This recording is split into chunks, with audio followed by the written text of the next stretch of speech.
안녕하세요.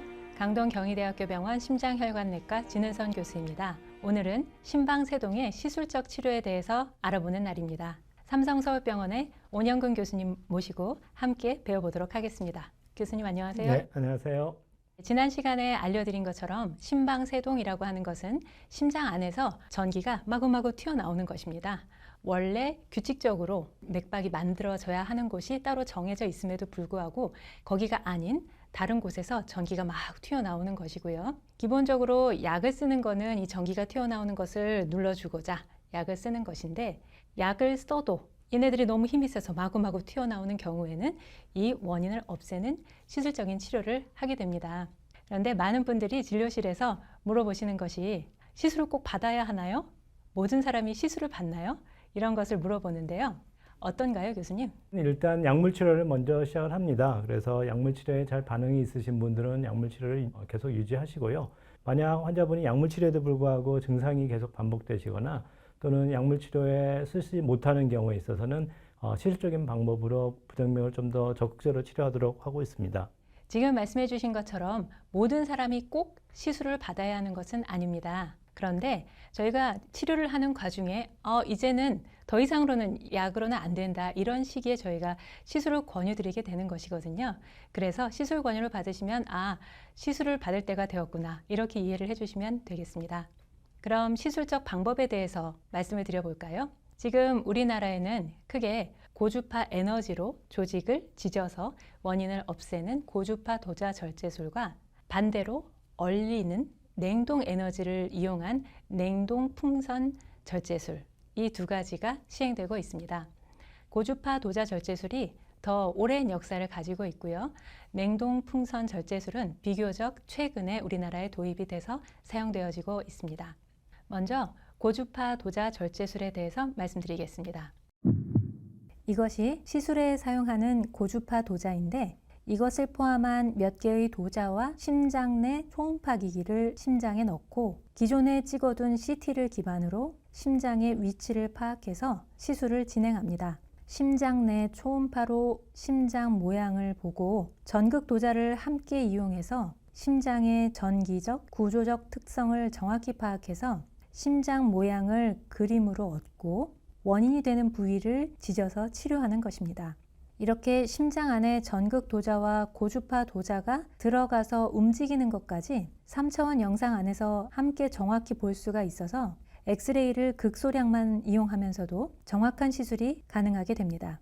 특히 고주파 도자 끝에 위치한 압력을 감지하는 센서로 도자가 심장 안에 잘 닿고 있는지, 반대로 너무 세게 심장을 밀고 있지 않은지 파악해서 심장에 손상이 가지 않도록 합니다.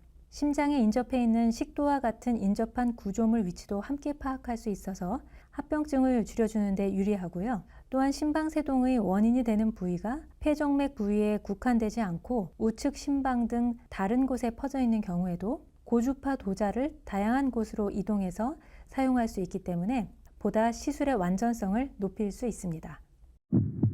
그럼 이번에는 냉동풍선 절제술에 대해서 온영근 교수님께 설명을 들어보겠습니다. 네, 그럼 풍선 냉각도자 절제술에 대해서 알아보도록 하겠습니다. 먼저 사타구니 정맥을 통해서 관을 집어넣게 되는데, 여러 가지 도자를 통해서 왼쪽 심장 쪽까지 도자를 위치시키고 그 도자를 통해서 풍선 냉각 기구를 집어넣게 됩니다. 심장 내에 전기 신호를 볼 수 있는 관을 집어넣고요. 이 관을 통해서 심장 내에 아까 폐정맥에서 여러 가지 전기 신호를 볼 수가 있고, 왼쪽 그림을 보면 아까 심장 전기를 볼 수 있는 동그란 것이 보이고 있고요. 이런 심장 내에 전기 신호가 무정맥에 생기는 부위고, 보라색과 같은 전기 신호가 계속 나와 있는 걸 볼 수가 있고요. 상태를 보면서 풍선 냉각 도자를 시행하게 되겠습니다. 이것이 이제 풍선 냉각 도자 절제술의 풍선 냉각 도자가 되겠습니다. 그래서 마이너스 75도가 돼서 달라붙는 것을 보여주고 있고요. 풍선 냉각 도자를 마이너스 75도까지 얼리게 돼서 냉각 효법을 통해서 이제 시술하는 방법이 되겠습니다. 초음파상에서 보면은 풍선 냉각 도자가 작용하고 있고, 풍선 냉각 도자를 통해서 폐정맥에 있는 전기 신호를 없애는 방법이라고 할 수가 있습니다.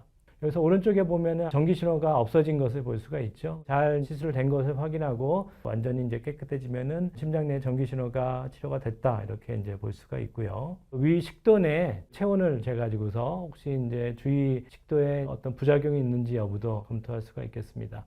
네, 교수님 자세한 설명 감사합니다. 그러면 고주파 도자 절제술 대비 냉동 풍선 절제술의 가장 큰 장점은 뭐라고 생각하시는지요? 사실 심방세동 도자 절제술의 방법에 있어서 여러 가지 방법이 사용될 수가 있고요. 그중에서 특히 이제 발작성 심방세동이라든지 최초 치료를 할 때는 조금 더 균질화된 치료가 될 수 있기 때문에 풍선 냉각 도자 절제술을 우선적으로 저는 쓰고 있습니다. 그래서 심방세동 도자 절제술에 보여주는 모식도가 되겠고, 풍선 냉각 도자 절제술은 풍선을 통해서 한 번에 이제 시술을 해서 고주파 전극 도자 절제술에 비해서 효과적으로 치료를 할 수 있는 방법이 되겠고요. 실제로 이 그림은 심장 근육의 절제술 상태를 보여주는 그림인데, 풍선 냉각 도자 절제술은 좀 더 이제 균질화된 모습을 보여주고 있죠. 그래서 비교적 심장 근육에 좀 더 효율적으로 된 것을 보여주고 있습니다. 두 가지 방법이 서로 상보적으로 이제 특징이 있기 때문에 환자 상태에 따라서 사용하고 있습니다.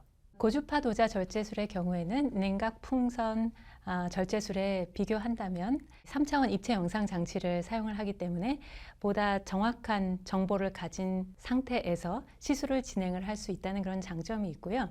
주변 조직의 위치도 같이 파악을 할 수가 있습니다. 저희가 CT에서 보면은 식도 또는 이런 횡격막을 지배하는 신경, 이런 것들이 심방세동 시술을 할 때 잘 영향받을 수 있는 기관과 조직에 해당하는데, 합병증을 줄일 수 있는 데에는 고주파 도자 절제술이 다소 유리한 점 위치에 있지 않나, 이렇게 저는 생각을 하고 있습니다. 폐정맥 부위에서만 국한되게 나오는 경우에는 비슷비슷할 수가 있는데, 이게 이제 다른 부위에서 여기저기에서 막 생기게 되는 경우에 추가적으로 그 원인이 되는 부분을 찢어서 없애는 데에는 고주파 도자 절제술이 조금 더 유리하다고 할 수 있습니다. 아까 온영근 교수님께서 말씀해 주신 것처럼 둘 중에 무조건 어느 게 더 좋다, 이런 건 없습니다. 환자분의 지금 부정맥의 상태에 따라서 결정을 하게 되는 것, 그리고 시술자가 더 익숙하고 더 잘할 수 있는 것, 이것도 중요한 결정 포인트 중에 하나가 될 것 같고요. 일단 제일 중요한 것은 지금의 부정맥 상태, 그거와 잘 맞는 시술 방법을 정해서 하는 것이 중요하기 때문에 여러분들께서는 무조건 이 시술이 더 좋다는데 이 시술을 받게 돼서 어떡하지? 뭐 이런 생각은 안 하셔도 좋겠습니다. 시술에 관련해 합병증 어떤 게 있을까요? 예, 최근에 여러 가지 이제 3차원적인 도구라든지 초음파 등의 도움을 받기 때문에 그런 가능성은 옛날보다 훨씬 많이 줄었지만, 시술하는 과정에서 환자분의 구조적인 이상으로 부작용이 생길 수가 있거든요. 그래서 그런 것도 시술자가 조심하고 있고요.